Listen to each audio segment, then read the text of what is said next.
ಶ್ರೀಗುರುಭ್ಯೋ ನಮಃ. ಅನಂತಗುಣಪೂರ್ಣತ್ವಾದಗಮ್ಯಾಯ ಸುರೈರಪಿ ಸರ್ವೇಷ್ಟದಾತ್ರೆ ದೇವಾನಾಂ ನಮೋ ನಾರಾಯಣಾಯತೆ.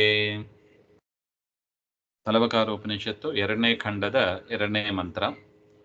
ನಾಹಮನ್ಯೇ ಸುವೇದೇತಿ ನೋ ನ ವೇದೇತಿ ವೇದ ಚ ಯೋ ನಸ್ತದ್ವೇದ ತದ್ವೇದ ನೋ ನ ವೇದೇತಿ ವೇದ ಚ ಯಸ್ಯ ಮತಂ ತಸ್ಯ ಮತಂ ಮತಂ ಯಸ್ಯ ನ ವೇದ ಸಹ.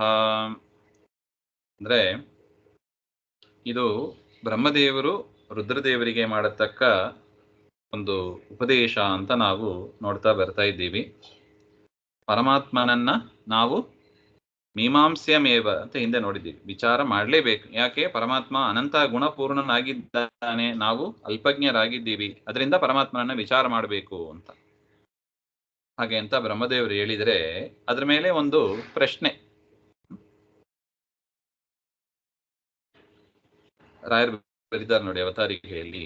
ಅನ್ಯೇಷಾಂ ಕಾರ್ತ್ಸ್ನೇನ ಬ್ರಹ್ಮಜ್ಞಾನಿತ್ವೇಪಿ ತವತು ಅಸ್ತಿ ಸಮ್ಯಜ್ಞಾನಿತ್ವಂ ಇತಿ ಪೃಷ್ಟಃ ಬ್ರಹ್ಮ ವಕ್ತಿ. ಅನ್ಯೇಷಾಂ ಬೇರೆಯವರಿಗೆ ಪರಬ್ರಹ್ಮನನ್ನ ಸಂಪೂರ್ಣವಾಗಿ ತಿಳಿಯಲಿಕ್ಕಾಗದೇ ಇರಬಹುದು. ಬೇರೆಯವರಿಗೆ ಪರಮಾತ್ಮನ ಸಂಪೂರ್ಣವಾಗಿ ತಿಳಿಯಲು. ಕಾರ್ತ್ಸ್ನೇನ ಅಂದ್ರೆ ಸಂಪೂರ್ಣವಾಗಿ ಅಂತ ಅರ್ಥ. ಕಾರ್ತ್ಸ್ನೇನ ಬ್ರಹ್ಮ ಅಜ್ಞಾನಿತ್ವೇಪಿ, ಬ್ರಹ್ಮನ ಜ್ಞಾನ ಸಂಪೂರ್ಣವಾಗಿ ಇಲ್ಲದೇ ಇದ್ದರೂ ಕೂಡ ತವತು ಅಸ್ತಿ, ನಿಮಗಂತೂ ಇದ್ದೇ ಇದೆ. ಸಮ್ಯಜ್ಞಾನಿತ್ವಂ, ನೀವು ಸಮ್ಯಜ್ಞಾನಿಗಳಾಗಿದ್ದೀರಿ, ಒಳ್ಳೆ ಪರಮಾತ್ಮನನ್ನ ಚೆನ್ನಾಗಿ ತಿಳಿದವರಾಗಿದ್ದೀರಿ ನೀವು. ಅದರಿಂದ ನಿಮಗೆಲ್ಲ ಗೊತ್ತಿರಬೇಕಲ್ಲ. ಅದರಿಂದ ನೀವೇನು ಅನಂತ ಗುಣ ಅಂತ ಹೇಳಿದ್ರಿ, ದೇವರನ್ನ ಸಂಪೂರ್ಣವಾಗಿ ತಿಳಿಯಲಿಕ್ಕಾಗಲ್ಲ ಅಂತ ಹೇಳಿದ್ರಿ. ಬೇರೆಯವರ ವಿಷಯದಲ್ಲಿ ಬೇಕಾದ್ರೆ ಓಕೆ, ಆದ್ರೆ ನಿಮ್ಮ ವಿಷಯದಲ್ಲಿ ಹೇಗೆ ಹಾಗೆ ಅಂತ ಪ್ರಶ್ನೆ ರುದ್ರದೇವರು. ಅದಕ್ಕೆ ಬ್ರಹ್ಮದೇವರು ಹೇಳ್ತಾರೆ ಮನ್ಯೇ ಇತಿ, ಹಾಗೆ ಅಂತ. ಅನ್ಯೇ ಸಮ್ಯಕ್ ವೇದ ಬ್ರಹ್ಮಾಯಮಿತಿ ಮಾಂ ಪ್ರವದಂತಿ. ಅನ್ಯೇ ಅಂದ್ರೆ ಬೇರೆ ಜನರು ನನ್ನನ್ನು ಏನಂತ ಕರೀತಾರೆ? ಸಮ್ಯಕ್ ವೇದ, ಚೆನ್ನಾಗಿ ತಿಳಿದವರು, ಪರಬ್ರಹ್ಮನನ್ನ ಚೆನ್ನಾಗಿ ತಿಳಿದವರು ಅಂತ ಬ್ರಹ್ಮ ಇವರು ಹಾಗೆ ಅಂತ ನನ್ನನ್ನು ಹೇಳ್ತಾರೆ. ಮಾಂ ಪ್ರವದಂತಿ, ನನ್ನನ್ನು ಕುರಿತು ಹೇಳ್ತಾರೆ. ಅಹಂತು ಬ್ರಹ್ಮ ವಿದಿತಂ ನ ಮನ್ಯೇ ಇತಿ ಯೋಜನ. ಆದರೆ ನಾನು ಆ ರೀತಿಯಾಗಿ ನಾನೂ ಕೂಡ ಪರಬ್ರಹ್ಮನನ್ನ ಸಂಪೂರ್ಣವಾಗಿ ತಿಳಿದಿಲ್ಲ. ಹಾಗಂದ್ರೆ ಮತ್ತೆ ಒಂದು ಪ್ರಶ್ನೆ ಬರುತ್ತದೆ. ನೀವು ಕೂಡ ಬ್ರಹ್ಮನನ್ನ ತಿಳಿದಿಲ್ಲ, ಬ್ರಹ್ಮ ಅಂದ್ರೆ ಇಲ್ಲಿ ಪರಬ್ರಹ್ಮ, ನೀವು ಕೂಡ ಪರಬ್ರಹ್ಮನನ್ನ ತಿಳಿದಿಲ್ಲ ಅಂತ ಆದರೆ ತರ್ಹಿ ತ್ವಮಪಿ ಬ್ರಹ್ಮ ಸರ್ವತಾ ನಾವೇತ್ತ ಕಿಂ. ಅಂದ್ರೆ ನೀವು ಕೂಡ ದೇವರನ್ನ ತಿಳಿದಲ್ಲ ಅಂದ್ರೆ ದೇವರನ್ನ ತಿಳಿಲಿಕ್ಕೆ ಸಾಧ್ಯನೇ ಇಲ್ಲವಾ? ಯಾರು ತಿಳಿಯಲು ಸಾಧ್ಯವಿಲ್ಲವಾ? ಯಾವ ರೀತಿಯಿಂದಲೂ ತಿಳಿಯಲು ಸಾಧ್ಯ ಇಲ್ಲವಾ? ಹಾಗೆ ಅಂತ ಹೇಳಿದರೆ ಇಲ್ಲ, ಹಾಗಿಲ್ಲ. ನೋ ನ ಇತಿ ಅಂತ ಪ್ರತೀಕ. ನ ವೇದೇತಿ ನೋ ಅಂದ್ರೆ ನ ಅರ್ಥ. ಅಂದ್ರೆ ನ ವೇದೇತಿ ನೋ ಅಂದ್ರೆ ನ ಜಾನಾಮಿ ಇತಿ ನ, ತಿಳಿದಿಲ್ಲ ಅಂತಲ್ಲ. ಕಿಂತು ವೇದಚ, ಸ್ವಲ್ಪ ತಿಳಿದಿದ್ದೀನಿ, ನಾನು ಕೂಡ ದೇವರನ್ನ ಸ್ವಲ್ಪ ತಿಳಿದೀನಿ. ಬೇರೆಯವರು ಎಷ್ಟು ತಿಳ್ಕೊಂಡಿದ್ದಾರೋ ಅವರಿಗಿಂತ ನನಗಿಂತ ತಾರತಮ್ಯದಲ್ಲಿ ಕೆಳಗಿದ್ದಾರಲ್ವಾ ಗರುಡ ಶೇಷ ರುದ್ರಾದಿಗಳು ಅಂತ, ಅವ್ರಿಗಿಂತ ನಾನು ಹೆಚ್ಚು ತಿಳಿದಿದ್ದೀನಿ. ಆದರೆ ನನಗಿಂತ ಹೆಚ್ಚು ತಿಳಿದವರು ಲಕ್ಷ್ಮೀದೇವಿ ಇದ್ದಾರೆ. ಆದರೆ ಲಕ್ಷ್ಮೀದೇವಿ ಕೂಡ ದೇವರನ್ನ ಸಂಪೂರ್ಣವಾಗಿ ತಿಳಿದಿಲ್ಲ. ಎಲ್ಲರೂ ಸ್ವಲ್ಪ ಪರ್ಸೆಂಟೇಜ್ ಅಲ್ಲಿ ಇದ್ದಾರೆ. ಬ್ರಹ್ಮದೇವರು ಅವರು 10% ಅಂದ್ರೆ ಲಕ್ಷ್ಮೀದೇವಿ ಒಂದು 25%, ಇನ್ನು ಗರುಡ ಶೇಷ ರುದ್ರಾದಿಗಳು ಅವ್ರಲ್ಲ 8%. ಅದರ ಸ್ವಲ್ಪ 0% ಇಲ್ಲ. ಅದನ್ನೇ ಹೇಳ್ತಾ ಇದ್ದಾರೆ. ದೇವರನ್ನ ತಿಳಿಲಿಕ್ಕೆ ಸಾಧ್ಯ, ದೇವರನ್ನ ತಿಳಿಲಿಕ್ಕೆ ಸಾಧ್ಯನೇ ಇಲ್ಲ ಅಂದ್ರೆ ಎಲ್ಲ 0% ತಗೋಬೇಕು ಮಾರ್ಕ್ಸ್. ಹಾಗಿಲ್ಲ. ಲಕ್ಷ್ಮೀದೇವಿ ಇಲ್ಲಿ ಪರ್ಸೆಂಟೇಜ್ ಕೂಡ ಹೇಳಿಕ್ ಬರೋದಿಲ್ಲ. ಯಾಕೆ? ಇಷ್ಟು 100 ಮಾರ್ಕ್ಸ್ ಇದೆ ಅಂತ ಗೊತ್ತಾದ್ರೆ 100 ಅಂತ ಹೇಳ್ಬಹುದು. ದೇವರ ಗುಣಗಳು ಎಷ್ಟೊಂದನೇ ಗೊತ್ತಿಲ್ಲ, ಅನಂತ. ಹಾಗಿರುವಾಗ ಅಲ್ಲಿ ನಾವು ಪರ್ಸೆಂಟೇಜ್ ಕೂಡ ಹೇಳಕ್ ಬರಲ್ಲ. ಆದರೆ ಒಂದು ಐಡಿಯಾ ಇರ್ಲಿ ಅಂತ ಅಷ್ಟು ಹೇಳ್ತಾರೆ, ಅದಷ್ಟೇ. ನೋನ ವೇದ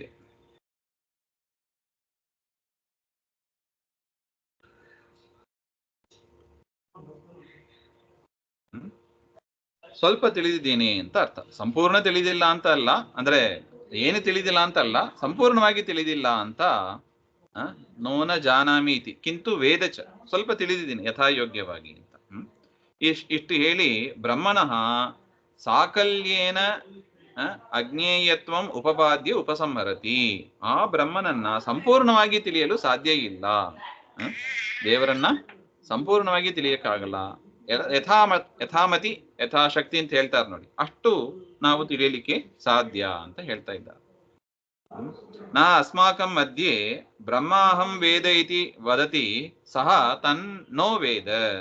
ಅಂದ್ರೆ ಜಿಜ್ಞಾಸುಗಳ ಮಧ್ಯದಲ್ಲಿ ಯಾರು ನಾನು ಪರಬ್ರಹ್ಮನನ್ನ ತಿಳಿದಿದ್ದೇನೆ ಅಂತ ಹೇಳ್ತಾರಲ್ಲ, ಸಹ ತನ್ನ ವೇದ, ಅವರು ಪರಬ್ರಹ್ಮನನ್ನ ತಿಳಿದೇ ಇಲ್ಲ ಅಂತ ಅರ್ಥ. ಅಂದ್ರೆ ಯಾರು ನಾನು ದೇವರನ್ನ ಸಂಪೂರ್ಣವಾಗಿ ತಿಳಿದಿದ್ದೇನೆ ಅಂತ ಹೇಳ್ತಾರಲ್ವಾ, ಅವರು ದೇವರನ್ನ ತಿಳ್ಕೊಂಡೇ ಇಲ್ಲ. ಯಾಕೆ? ದೇವರು ಅನಂತ ಗುಣಪೂರ್ಣನಾಗಿದ್ದಾನೆ. ಅಂತ ದೇವರನ್ನ ಸಂಪೂರ್ಣವಾಗಿ ತಿಳಿಯೋದು ಲಕ್ಷ್ಮೀದೇವಿಗೆ ಸಾಧ್ಯ ಇಲ್ಲ.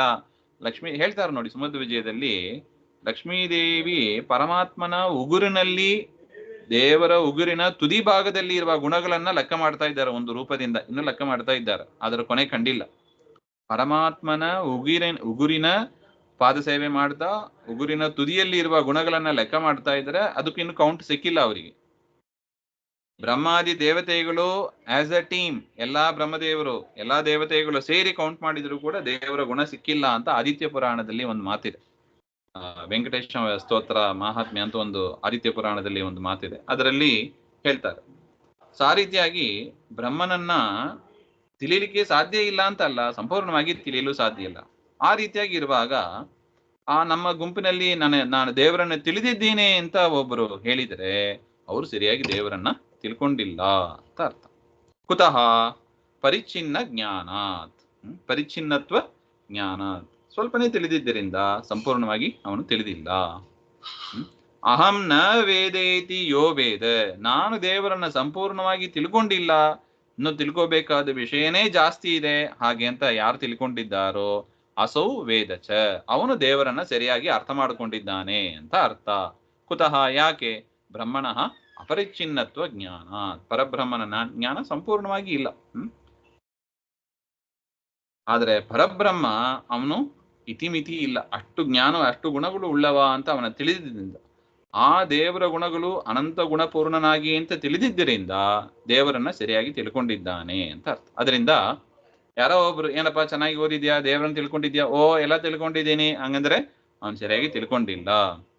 ಯಾರು ಒಬ್ರು ಇಲ್ಲಪ್ಪ ನಾನು ಎಷ್ಟು ಓದಿದ್ರು ಇನ್ನೂ ತಿಳಿಯಬೇಕಾದ ಅಂಶನೇ ಜಾಸ್ತಿ ಇದೆ ಹಾಗೆ ಅಂತ ಯಾರು ತಿಳಿತಾರೋ ಅವನು ಸರಿಯಾಗಿ ತಿಳ್ಕೊಂಡಿದ್ದಾನೆ ಅಂತ ಅರ್ಥ. ಯಹ ನ ಇತ್ಯಾದಿನ ಸಾಕಲ್ಯೇನ ಶ್ರವಣ ಗೋಚರತ್ವ ಮುಕ್ತ ಮನನ ಗೋಚರತ್ವಂ ಚ ಆಹ ಯಸ್ಯ ಇತಿ. ಸೊ ಮೊದಲು ಹೇಳಿದ್ದು ಶ್ರವಣ ಅಗೋಚರ, ದೇವರ ಗುಣಗಳನ್ನ ಸಂಪೂರ್ಣವಾಗಿ ಕೇಳಿ ತಿಳಿಯಲು ಸಾಧ್ಯ ಇಲ್ಲ ಎಂಬ ದೃಷ್ಟಿಯಿಂದ ಹೇಳಿದರು. ಈಗ ಮನಸ್ಸಿನಿಂದಲೂ ಕೂಡ ದೇವರು ಅಗೋಚರನೆ. ದೇವರನ್ನ ಸಂಪೂರ್ಣವಾಗಿ ತಿಳಿಯಲು ಸಾಧ್ಯ ಇಲ್ಲ, ಶ್ರವಣದಿಂದಲೂ ಸಾಧ್ಯ ಇಲ್ಲ, ಮತ್ತೆ ಮನಸ್ಸಿನಿಂದ ತಿಳಿಯಲು ಸಾಧ್ಯವೋ ಏನೋ ಹಾಗೆ ಅಂತ ಒಂದು ಸಂಶಯ ಬರ್ಬೋದು ನಮಗೆ. ಯಾಕೆಂದ್ರೆ ಕಣ್ಣು ಮಾಡದೇ ಇರುವ ಕೆಲಸವನ್ನು ಕೂಡ ಮನಸ್ಸು ಮಾಡ್ತದೆ ನೋಡಿ. ಮನಸ್ಸಲ್ಲಿ ಕೂತು ಚಿಂತನೆ ಮಾಡಿದ್ರೆ ಇಲ್ಲಿಂದ ಬದರಿಗೆ ಒಂದು ಕ್ಷಣದಲ್ಲಿ ಹೋಗಿ ಬದರಿನಾರಾಯಣನ ದರ್ಶನ ಮಾಡ್ಬೋದು, ಮನಸ್ಸಿಗೆ ಅಷ್ಟು ಸಾಮರ್ಥ್ಯ ಬರುತ್ತದೆ. ಅದರಿಂದ ಬೇರೆ ಇಂದ್ರಿಯಗಳಲ್ಲಿ ಇಲ್ಲದೇ ಇರುವ ಒಂದು ಸಾಮರ್ಥ್ಯ ನಾವು ಮನಸ್ಸಿನಲ್ಲಿ ಕಾಣ್ತೀವಿ. ಅದರಿಂದ ದೇವರು ಮನಸ್ಸಿಗೆ ಗೋಚರ ಆಗಬಹುದಾ ಏನೋ ಹಾಗೆ ಅಂತ ಒಂದು ಸಂಶಯ. ಅದಕ್ಕೆ ಹೇಳ್ತಾ ಇದ್ದಾರೆ, ಯಸ್ಯ ಇತಿ ಯಸ್ಯ ಬ್ರಹ್ಮ ಅಮತಂ ಅವಿಚಾರಿತಂ ಮತಂ ಬುದ್ಧಿ ತಸ್ಯ ಪುಂಸಃ ಮತಂ ವಿಚಾರಿತಂ. ಯಾರು ಪರಬ್ರಹ್ಮನನ್ನ ಸಂಪೂರ್ಣವಾಗಿ ತಿಳಿಯಲು ಸಾಧ್ಯ ಇಲ್ಲ ಅಂತ ತಿಳಿದಿದ್ದಾನೋ ಅವನು ಮತಂ ವಿಚಾರಿತಂ, ಅವನು ಸರಿಯಾಗಿ ತಿಳ್ಕೊಂಡಿದ್ದಾನೆ, ವಿಚಾರ ಮಾಡಿದ್ದಾನೆ, ಅವನು ಸರಿಯಾಗಿ ಮನಸ್ಸಿನಲ್ಲಿ ದೇವರ ವಿಚಾರವನ್ನ ತಂದುಕೊಂಡಿದ್ದಾನೆ. ಯಾಕೆ? ಅನಂತತ್ವ ಜ್ಞಾನ, ದೇವರ ಜ್ಞಾನ ಎಷ್ಟು? ಅನಂತ ಜ್ಞಾನ. ಅನಂತ ಜ್ಞಾನವನ್ನು ನಾವು ಮನಸ್ಸಿನಲ್ಲಿ ವಿಚಾರ ಮಾಡ್ಲಿಕ್ಕೆ ಸಾಧ್ಯ ಇಲ್ಲ. ಅದರಿಂದ ದೇವರನ್ನ ಯಥಾಶಕ್ತಿ ತಿಳಿದಿದ್ದರೂ ಕೂಡ, ಯಥಾಮತಿ ತಿಳಿದಿದ್ದರೂ ಕೂಡ ಸಂಪೂರ್ಣವಾಗಿ ತಿಳಿದಿಲ್ಲ ಅಂತ ಯಾರು ಮನಸಾ ಕೂಡ ತಿಳಿದಿಲ್ಲ ಅಂತ ಯಾರು ಒಪ್ಕೋತಾರೋ ಅವರು ಸರಿಯಾಗಿ ಅರ್ಥ ಮಾಡ್ಕೊಂಡಿದ್ದಾರೆ. ಯಸ್ಯ ಬ್ರಹ್ಮ ಮಯಾ ಮತಂ ವಿಚಾರಿತಂ ಇತಿ ಮತಂ ಬುದ್ಧಿ ಸಹ ನ ವೇದ. ಯಾರು ನಾನು ಮನಸಾ ದೇವರನ್ನ ಸಂಪೂರ್ಣವಾಗಿ ತಿಳಿದಿದ್ದೀನಿ ಅಂತ ಚಿಂತನೆ ಮಾಡ್ತಾರೋ, ವಿಚಾರ ಮಾಡ್ತಾರೋ, ಸಹ ನ ವೇದ, ಅವನು ದೇವರನ್ನ ಸರಿಯಾಗಿ ತಿಳಿದಿಲ್ಲ. ಯಾಕೆ? ದೇವರು ಅನಂತತ್ವ ಜ್ಞಾನ, ಅನಂತತ್ವ ಅಜ್ಞಾನ, ಅನಂತ ಗುಣಪೂರ್ಣನಾಗಿದ್ದಾನೆ ಎನ್ನುವ ಜ್ಞಾನ ಇಲ್ಲ ಇವನಿಗೆ. ಅದರಿಂದ ಸರಿಯಾಗಿ ಇವನು ವಿಚಾರ ಮಾಡಿಲ್ಲ ಅಂತ ಹೇಳ್ತಾ ಇದ್ದ. ಇದು ಈ ಮಂತ್ರದ ಅರ್ಥ.